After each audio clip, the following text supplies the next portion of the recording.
Que tal, como están? Benvidos. Rematamos a nosa semana de entrevistas cos membros da Corporación Municipal, coa representante do Goberno local, con María Rozas, tenente de alcalde, que xa nos acompaña aquí, como sempre. María, benvida, moi boas. Moi boas. Ademais, María ten hoxe especial protagonismo porque levamos uns días falando desa liquidación dos orzamentos de 2016, así que é totalmente a súa área. Vostede mesma nos presentaba en rolda de prensa o pasado venres os datos desa liquidación orzamentaria. En primeiro lugar, antes de entrar en detalles, quería preguntar pola reacción da oposición sobre como se presentaron eses resultados. Mostrábase moi crítica, ou moi críticos, todos os grupos da oposición porque se fixera esa rolda de prensa o mesmo día no que o alcalde anunciaba modificacións no goberno, e ademais falaban de datos moi sesgados, moi elixidos polo goberno para falar desas contas. Vostede que lle diría ante esas críticas? Bueno, eu creo que son críticas injustificadas, non? Porque a liquidación presentouse en rolda de prensa cando o Goberno Municipal tivo os datos da liquidación. A liquidación é un documento que fan os departamentos de servizos económicos do Concello, en concreto a intervención municipal. A data de dito documento é do mércores da semana pasada. Cando tivemos ese documento, pois foi cando marcamos a rolda de prensa para facelos públicos, non? Entonces, eu ás veces vexo na oposición pois teorías conspiranoicas que crean que non teñen sustento, non? Se miras o documento, ves cando chegou e aos 2 días douse conta nunha rolda de prensa.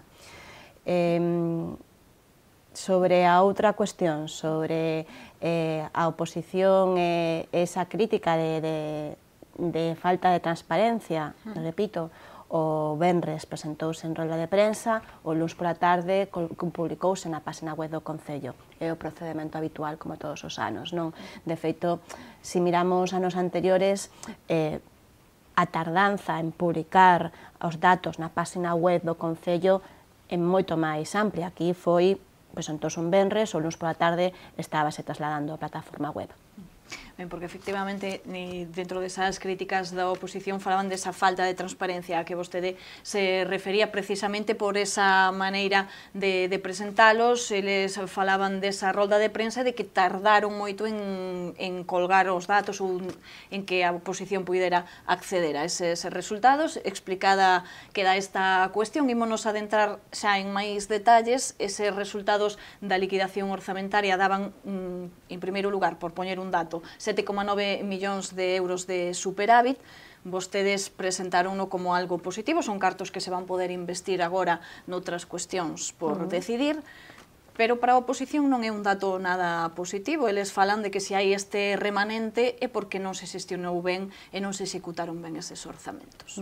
Bueno, tal vez a oposición houbera preferido que tiveramos un resultado negativo, o que supoñería que o Ministerio de Facenda nos interviría como administración local, ou que supoñería que deberíamos que eliminar moitos dos servizos que prestamos a día de hoxe, que non son servizos básicos, entre eles algúns de políticas sociais, e o que supoñería tamén non poder contratar persoal, non para o Concello, non poder sacar oposicións de emprego. Non sei se iso é o que quere a oposición cando non quere ter un remanente con resultado positivo, ter un resultado das contas do ano anterior con resultado positivo, non? Que queren? Un negativo. Hai veces que hai críticas que me costa entender, non?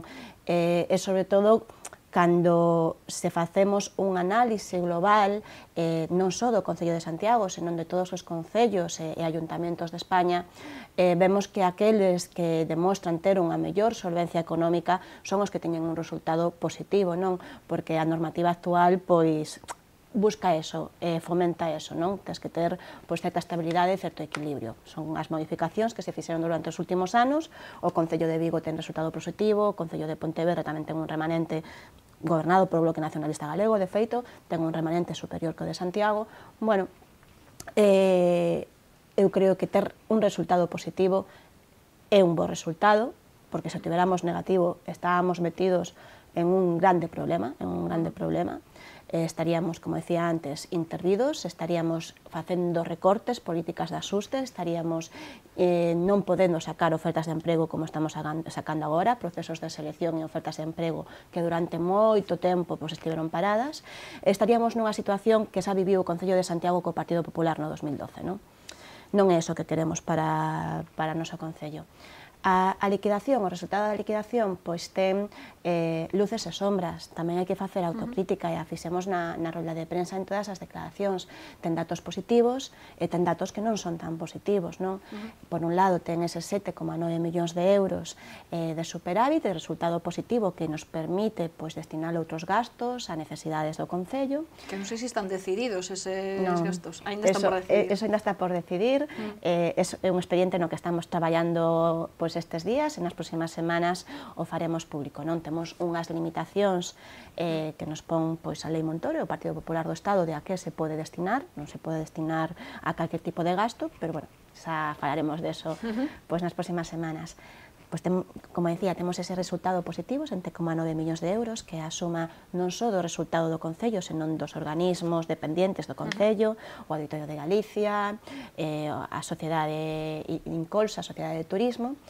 Temos tamén o mellor índice de endebedamento dos últimos anos, o mellor desde un punto de vista de baixo nivel de endebedamento, non? Si falaba vostede que apostaron por ir reducindo esa débeda, non? Bueno, fixemos un esforzo, non foi tanto unha aposta do goberno, senón algo que nos veu dado por un plan que está aprobado por parte do Partido Popular, que non era posible modificar ese plan, porque iba unido ao plan de axuste, e que supoñía ter que pagar moita débeda nestes anos, nos anos que nos tocaron a nós, e menos nos que gobernou o Partido Popular.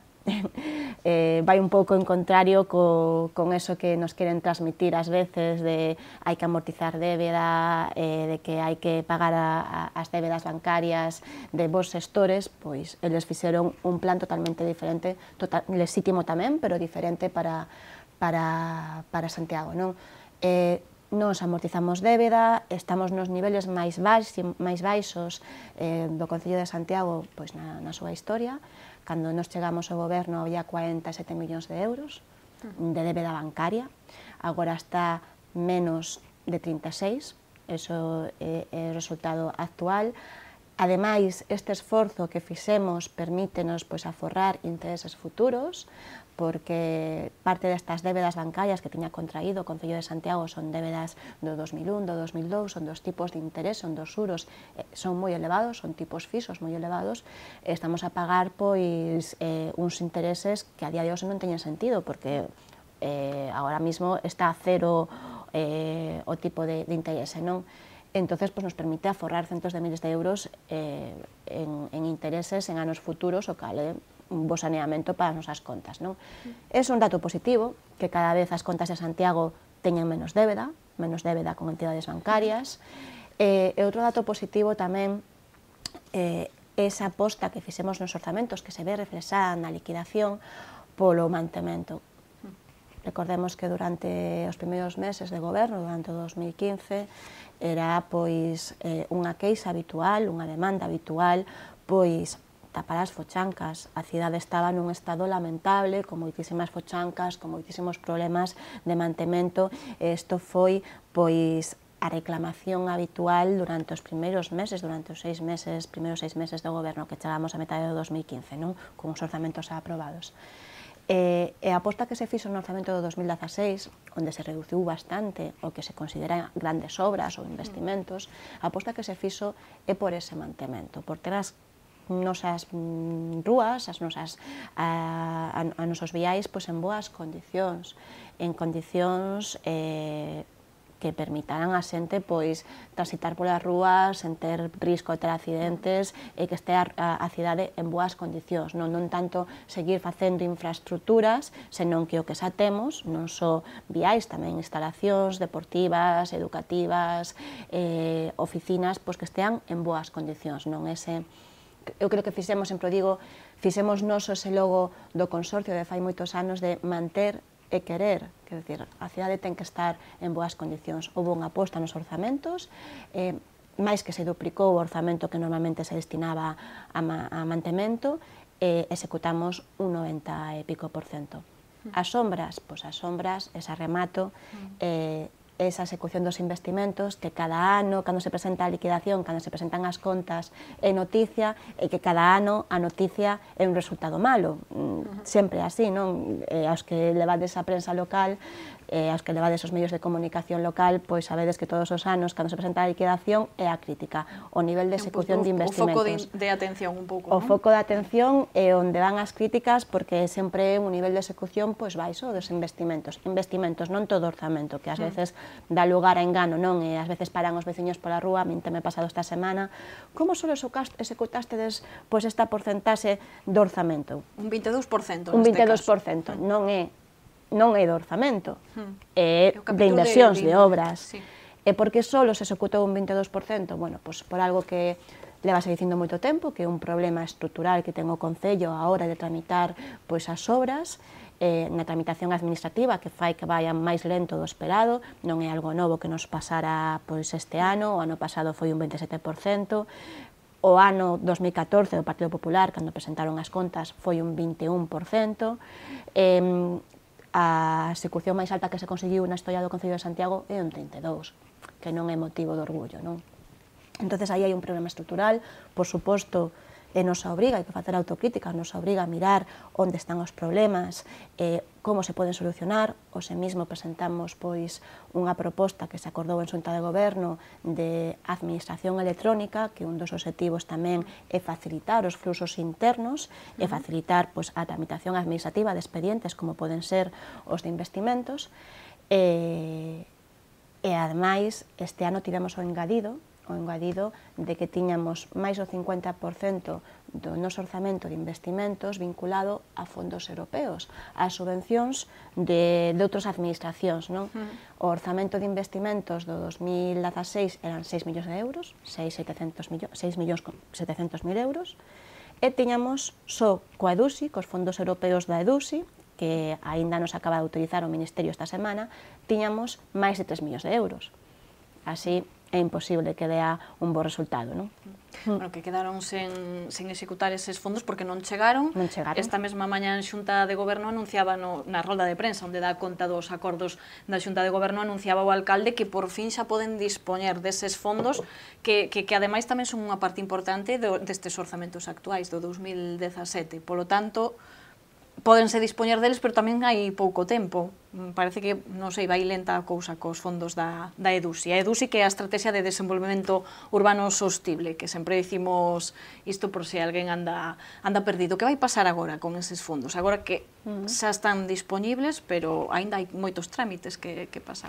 Pois a verdade é que a autorización destes fondos dilatouse moitísimo no tempo, non? Recordemos que nos presentamos a estrategia en decembro do 2015, o que se falaba naquel momento por parte do Ministerio era que se autorizaría pois en torno a finais do primeiro semestre do 2016, en torno a maio do 2016, e estamos case en xullo do 2017 e por fin foron autorizados, non? O martes desta semana. Claro, con esta lentitude por parte do Ministerio a hora de autorizar eses fondos, a hora de tramitar os fondos, provoca pois un retraso nas obras e nas propostas que van financiadas con esos, non?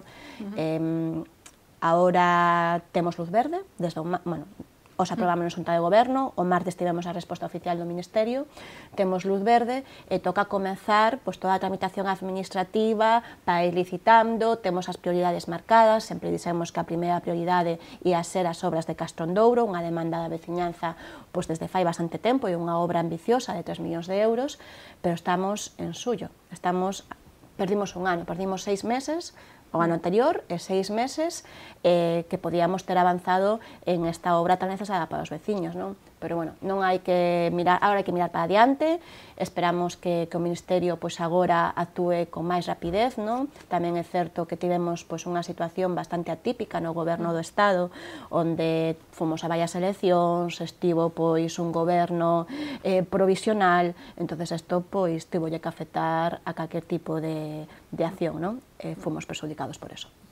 Falaba vostede antes dun proxecto que se pon en marcha con respecto a eses fondos da EDUSI, tamén que trátase de instaurar ou de implantar no Concello a administración electrónica, un sistema polo que se lle vai facilitar un pouco as cousas en canto á xestión, tanto aos traballadores do Concello como a vostedes mesmos, os políticos, como os cidadáns, que neste caso van ser os máis interesados porque van poder facer dende a casa, dende o seu ordenador, moitas xestións. Contenos un pouquiño, xa esta mañá o fixeron en rolda de prensa, pero para quen nos estea a escoitar, que vai supoñer este avance, este cambio, esta modernización, en definitiva, non? Pois, efectivamente, é un proxecto moi ambicioso, é un proxecto cun orzamento elevado, 1.800.000 euros, pero tamén é un proxecto moi necesario, moi necesitado, non? Eu, cando me reúno con veciños, unha das queixas habituales, pero non só no Concello de Santiago, senón maioritariamente tamén en todos os concellos, unha das queixas habituales que aínda non estamos modernizados, que estamos no século XXI, pero que na administración local pois non se nota, non se ve, non é latente, non?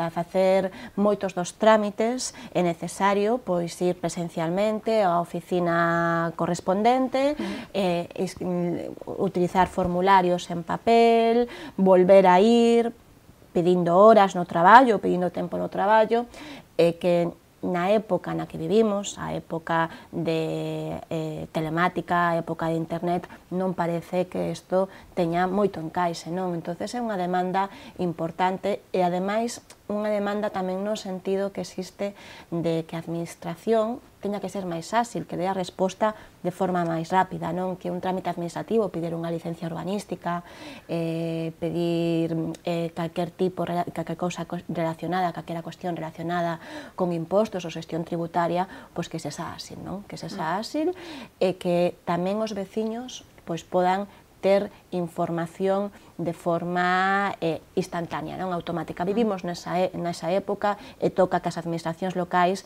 se modernicen e aposten pola administración electrónica e permitan aos seus veciños facer os seus trámites de forma telemática.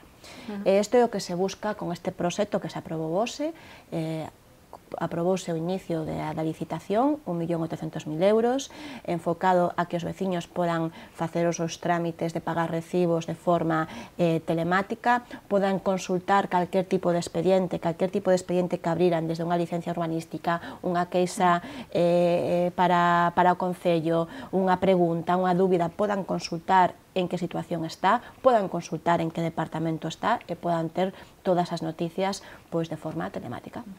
Bueno, será un proxecto, unhas funcións que se van ir metendo na web ou que se poderán empezar a funcionar na web de maneira progresiva, que ninguén se meta agora correndo na web a intentar facer este tipo de xestións, porque iso, hai 2 anos e medio e progresivamente, como vostede nos contaba, pois vanse ir podendo incluir.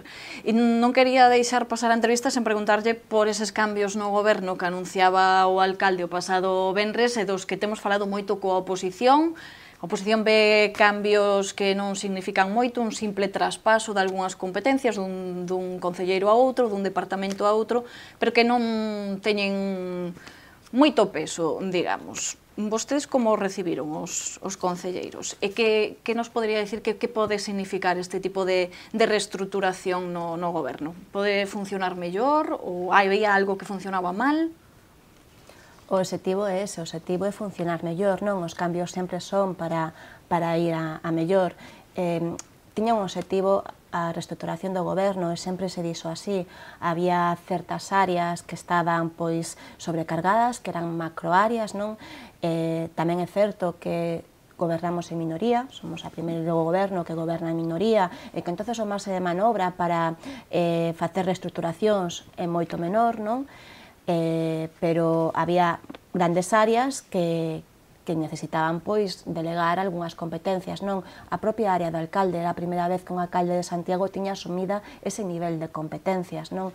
Tiña o seu sentido, cando chegamos ao goberno, o alcalde viña dunha experiencia na administración local que a maioría dos concelleiros e concelleiras non tiñamos, entonces pois asumiu unha serie de competencias. Agora, despois de 2 anos, dunha rodaxe, foron delegadas. E así tamén, pois no resto de áreas que estaban sobrecargadas, que tamén o peso que lle dimos pois é importante, é relevante, e a importancia que teñen tamén, entonces pois houve certo reparto desa carga de traballo, non? Houve un reparto na macroárea que ten Marta Lois, a voceira do grupo municipal, que pasou mercados a Noa Morales, e houve tamén pois, modificacións na área da Concelleira de Cultura e Festas, que ademais atopase de baixa médica desde fai tempo, e houve tamén pois, unha modificación na área de espazos cidadás, non? Pero con ese objetivo, de reestructurar a carga de traballo. Pois, en conclusión, xa para rematar, a oposición falaba de que se perdera unha oportunidade de facer verdadeiros cambios para que o goberno funcione mellor, e ademais Paco Reyes, o voceiro do PSOE, apuntaba a unha cuestión que el detectaba nesta reordenación, que había concelleiros de primeira e concelleiros de segunda, algúns que tiñan moita importancia e outros que non tiñan tanta. Que lle diría vostede? Sobre o último que comentas de Paco Reyes, non hai concelleiros de primeira e concelleiros de segunda, hai áreas e precisamente hai delegación de carga de traballo para non facer algunhas áreas demasiado grandes e que sexa operativo o traballo, non?